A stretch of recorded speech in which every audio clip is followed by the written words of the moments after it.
Olá pessoal, estamos mais um Coiador aqui que eu vou mostrar pra vocês, ó.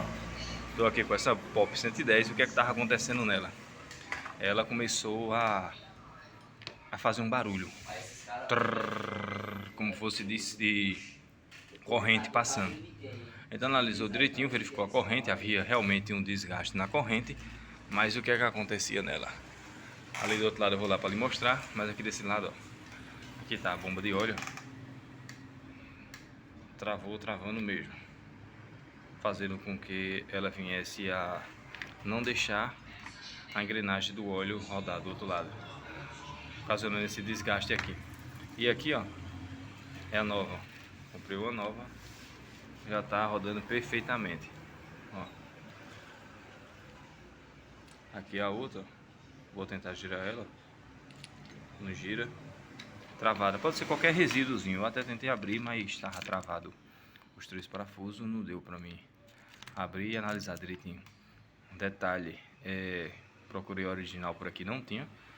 Comprei esse similar. O similar é o mesmo da Pop 100, da Tranquilo, mesmo tamanho, mesma espessura, tudo igual nela. E ali do outro lado é isso aqui, a causa maior.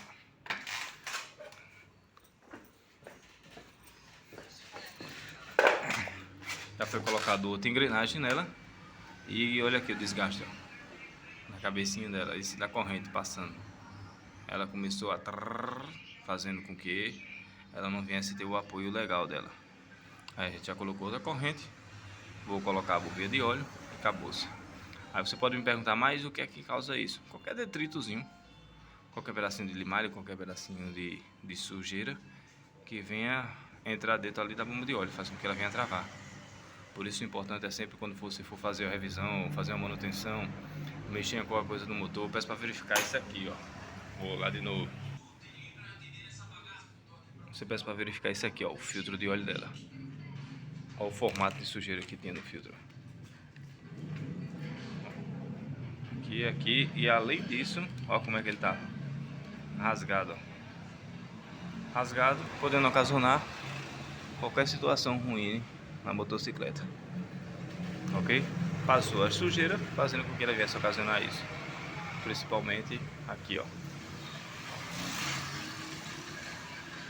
que foi a da causa principal. Peneira estourou, passou sujidade, fazendo com que ela venha ocasionar isso. Se gostou aí, curta, comente, compartilhe. Ao primeiro barulho, pare o máximo possível, o mais rápido possível, para não haver desgaste maior. Um abraço.